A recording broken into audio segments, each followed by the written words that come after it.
We're going to another issue of a global pandemic. Of course, we've been discussing it over time, and that is the issue of coronavirus. Yes, we know that coronaviruses are a large family of viruses that causes illness ranging from the common cold to more severe diseases such as the Middle East respiratory system. And globally, we've been having reports of so many deaths. For example, on Thursday, we had a death surpassing almost 220. It was really alarming, especially when in Lagos State, we first of all had an index case. Then it came up that we had 5 more suspected cases and they claimed positive.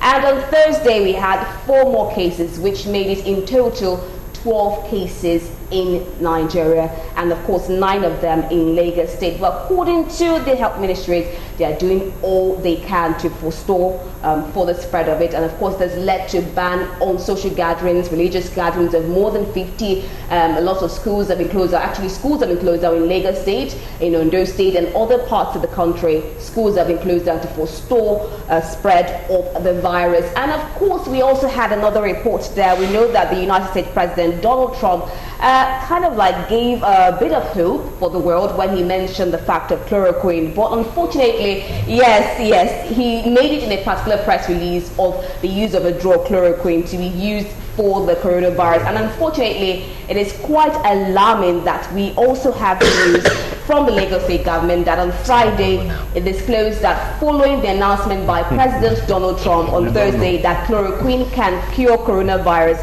hospitals in the state have received patients suffering from chloroquine poisoning.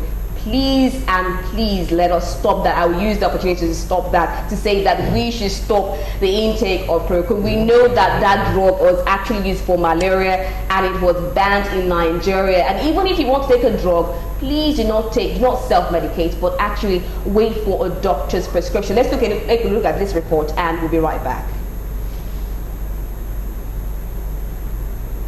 Of yesterday, we performed 19 tests on suspected cases and contacts of the new cases that were admitted the day before. Out of those 19 tests, we have 4 new positives.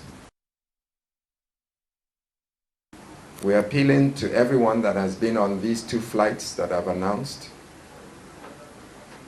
Turkish Airline arriving on the 14th of March, TK 1830. If you are on that flight, please self-isolate yourself or isolate yourself. And you can reach out to us if you have concerns. If you are on Lufthansa arriving in Lagos on the 13th of March, flight number LH568. Once again, isolate yourself for 14 days, and if you have issues, symptoms, any respiratory symptoms, fever, cough, shortness of breath, body pains, you can give us a call and we will arrange to have you tested.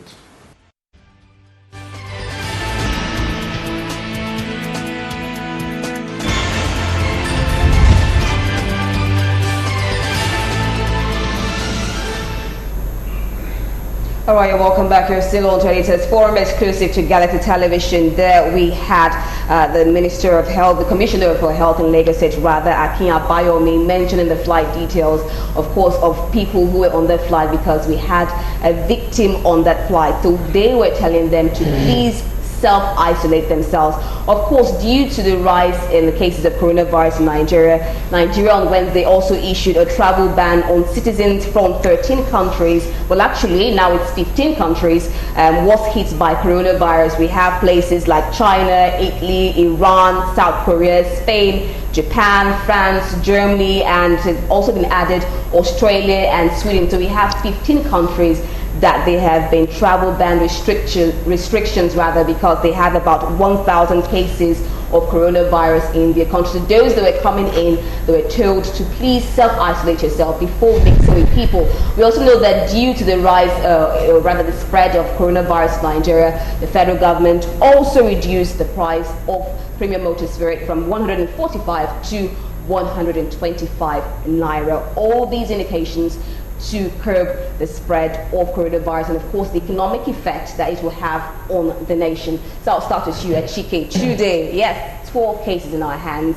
And we also know, just before I said that, we know that there was also a presidential advisory committee that was set up for coronavirus. And a lot of people were complaining that we did not have more of medical experts in that particular committee to be able to talk more and explain more coronavirus, but rather it was more like a political gathering instead of a gathering of medical experts. So I'll start with you, Chike, quickly. Well, there are those who will say that even that committee came a little bit late. Late, yeah. Because this thing has been ongoing for quite some time, and with the resultant panic, and so people wanted Nigeria to move and to act quickly. But I think what they were hearing from Nigerian government officials about not wanting to, about allowing free entry to the country, and all that caused a lot of consternation among Nigerians. And I think it just took the embarrassing situation where countries like Ghana, Chad, South Africa, and a few other African countries, Rwanda and the rest, moved ahead of this country, that out of was it shame or so, embarrassment, they had to also make their own declaration. Even at that, while countries were doing outright banning, Nigeria imposed some kind of a restriction. And of course the rumor mill was agog that it was because the president's daughter was being expected. She had not come in. She was in the United. I mean, it might not be true, but the way our leaders go about doing things, you will not be surprised that when you hear this kind of rumor. They give room for rumor. So that is it. Of course, the committee that was set up for the by the government is something that one expected much more professionally minded people in that committee. But again, the usual kind of people. And even the way that the first sitting of that committee went, it was more like a political event, political discussion or meeting. This is something that's supposed to be serious. In fact, if you want to appoint that kind of committee, you didn't, as far as I'm concerned, you didn't need to go on air, all the fanfare around it and the rest. If you let them immediately inaugurate them, let them sit down somewhere and have a meeting and then announce to the public that, look, you have appointed this committee. You don't need to do that on the pages of newspapers or before the television cameras and microphones of radio houses and all that. So it is something that is worrisome, something that the Nigerian government did not react appropriately to. And why we even needed to move ahead of other countries is that out of every 6 Africans, 1 is a Nigerian. So the potential for a very serious issue emanating from this coronavirus, this COVID-19 virus, is exceedingly very high, because we have a burgeoning population, especially in a city like Lagos. And Lagos is where the first action, the Italian man went to Ogun State, came back to Lagos and all that. 20 to 22 million, population. And so that is very, very serious. And I do not think, and again, there were also stories about mosquitoes, disturbing the Italian man, all those stories that made their way in the newspapers and all that. And again, the government tends to give impression about the CDC. When it's a very big name, Center for Disease Control, so you have the impression that something heavy, something serious must be happening there. But the information we got even before now about the state of infrastructure in that place is lamentable. And so we are not surprised about the stories we are hearing. There's another story I just heard this morning, but I needed a confirmation. Somebody that came from the United States, this is somebody that somebody close to me knows, came back some weeks ago, complained of stomach ache and then some other things, and then they took him, they did, the temperature was high, took him to the CDC. He was there for 2 weeks. And I was told that they were not feeding him properly, and then they would just throw food from the window. I need to confirm all that, but I will not be too surprised, because look, we've gotten to a level where things have gotten out of hand in Nigeria. So we cannot, when we come out publicly, the most we can do for our people is to tell them the truth, give them an idea, tell them what we are observing, and not to hide it out of embarrassment. We know sometimes you need to embarrass government institutions, you need to embarrass government officials, to force them, maybe reluctantly, to do the right thing. because ultimately we benefit from that. So these are the things. I have not been exactly happy, and I guess the same thing goes for most Nigerians about the way these issues have been handled. Now they are talking about social distancing. Fantastic. I mean, we've seen it happen in China, and it seems to have worked well in China. I mean, China is responding appropriately. Other nations are doing it. They're talking about self-isolation and the rest. How many planes have come into the country? We are told about maybe 6, 7, 8 people. And they talk about self-isolation. When people are in self-isolation, how do you even monitor that they are faithfully self-isolating? Okay, I'll just have, so these are some of the issues. There. Yeah. All right, I'll come back. I'll come to you now, Dayo Kayode, because you mentioned the issue of self-isolation. Do you think that the issue of social distancing and self-isolation can actually work in Nigeria? You see, looking at our socio-cultural background, it will be a bit difficult for it to work. For instance, look at the way the three of us now, we know each other. I don't like the fact that you started with this example. No, we're not. I don't like it's not social distancing. It's not as we are sitting here. What I'm saying is this. When we meet outside of this place, look at him. When he came in, I said, long time no see. Because we are so used to each other, we are about embracing. As I know, it's like this. Do you understand? So, unlike now, when people now go to their villages, they will see Yagba, they will see Aburo, they will see this. Hey, brother. Before you know, that excitement is always there to hug each other, unlike in other climes. Actually, other climes they actually greet more. Do you understand? But here, our socio-cultural background. Then again, church, going to church. It's so good that I think I was reading about Adeboye on the social media yesterday or day before yesterday when he was telling people to get glued to their television, to get to a particular station whereby they'll be watching the service going on and all that. I think all churches too should also embrace it. I also read another word in the social media. I will mention the pastor's name that said people his members should learn how to go and pay their tithe and offering through the through the internet and all that. But having said that, you see, our level of response in this country is zero. Bearing in mind that, like he said, Nigeria especially, our level of vulnerability to things like this is very high. People coming from the airport, for instance, what facilities do we have? In South Africa, they will never allow you to disembark from the aircraft. They will test you right inside the aircraft. But here, you will come out. They will not be putting on temperature or whatever on you. Feel for. It's not about that. It should go beyond that. It is not that our government don't know what they should do. It's not that they don't know how to tackle issues. But peradventure, they just feel like that or not. I don't care attitude. But another angle to this, I want us to look at it. I've read about 2-3 books, but I wouldn't want to take our time with those books. Yeah. I only quote out of Nostradamus, who had talked about this thing in 1551. And I'm going to quote him verbatim here. He said, there will be a twin year, in bracket 2020, from which will arise a queen, in bracket Corona, who will come from the east, China, and who will spread a plague virus in the darkness of night on a country of hills, Italy, and will transform the twin light of men into dust, death, to destroy and ruin the whole world. It will be the end of the world economy as you know it.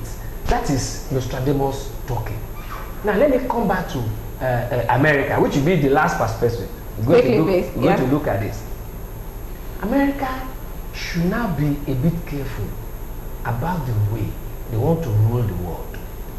Look at what happened during the twin trade, whatever bombing, September 11. It was caused by Americans because they themselves empowered Osama bin Laden, and they reneged on what that guy they promised that guy. You got to go to that story and then read it. The rise of Osama bin Laden, and the guy now throwing it against them. Look at so many people that died. Now look at this. China now saw America as wanting to bring them down economically. They found out that But all the industries, technological industry, big industries, smaller industries and all that, were being controlled by Americans and the Euro. And they cut away all those money. Then what would they do? They just look at it, okay, peradventure these people, they are not serious, and release a little bit. By so doing, all the stock of all the felix, and what will you do as an investor? You want to run away now? Well, I like your conspiracy theory. That's a conspiracy theory. I think we should have to do a reality now. Fine, you talked about the slow pace, the government, your conspiracy theory. Now, the way forward in Nigeria, because we're all in Nigeria, they make that quickly. What I'll say quickly is this. I must commend Professor Akin Abayomi, the Commissioner for Health in Lagos. I mean, I've been following this thing on Twitter. People from different parts of the country try to get information from NCDC, even to pass complaints, but they said, you know, the lines were either not going through or they were not getting responses, or that somebody, they mentioned his name, was rude to them on the phone. But Professor Akin Abayomi, actually, I read a tweet where he responded to somebody and said, somebody who made an inquiry from Ibadan, talking about a relative or a friend, and I said, okay, go this way. I must commend it. Then I must also commend Galaxy. I mean, you have a temperature gun, sanitizer at the entrance, which is good. You know, of course, it shows you are, you know, compliant. Then now, going beyond that, now China is down. Chinese factories have been closed for over 2 months. What challenge does it present for Nigeria? It's a huge opportunity. We must now expand our productive capabilities. We must draw in Nigeria. But that, you know what I have a question with that? How can we expand our productivity when right now there's supposed to be social distancing? No. What I'm saying is that going forward, these things are not rocket science. Now, India has not been able to cope with the demand from China. The United States, every country now is talking about meeting the needs of its own citizens. So what I'm saying is that is a challenge going forward, that we must, this diversification we're talking about, we must diversify away from oil. And besides, we must build value chains, manufacturing. You know what? Now you're talking about chloroquine. But our pharmaceutical industries, I believe they produce chloroquine, which presents a good opportunity, economic opportunity for us. You know, there are different other areas that Nigerians have actually been able to show some ingenuity. All we need is this. Let's expand manufacturing so that when we have another global pandemic, because it's not going to stop. You have great population, more people are traveling, all kinds of things. And then let me also commend the Lagos State government for successfully teaching Italian. I think you make your point there on diversification of the economy and productivity. 1 point from you, Achike. Yes, I know that time is fast spent. Yeah, just 1 point. Now we have learned, if there's a lesson we would have learned, and that is the fact that we are paying for the sins of the past.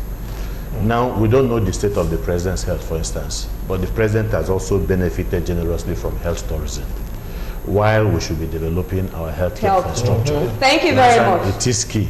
All right, thank you. Developing our health infrastructure, developing our health sector. We know that even within the week, as resident doctors were actually talking about going on in Abuja, going on strike. And they're talking of stopping them, instead of paying them. So I think we made vital points there. Lessons learned. Please let us build our health industries and of course our manufacturing, diversifying our economy. And just for the citizens out there, please try and avoid places that are crowded. Let us maintain a high level of hygiene. If you have water and soap possible, please use it to wash your hands. I know most times we have that habit of when we go outside, we use the same hands outside to eat the same food. Please make sure you wash your hands. It's running water. It's running water for 20 seconds. And if you don't have that, please make use of hand sanitizers. Please and please, for our health. And please do not self-medicate the use of chloroquine. Please do not do that. If you feel sick, coughing or sneezing, please go to the hospital. Unfortunately, this is where we'll draw the curtains for today's edition of Editors Forum. Thank you very much for being there, and to our audience for being a part of Editors Forum. Do join us same time, same station next week, God's willing. I am praying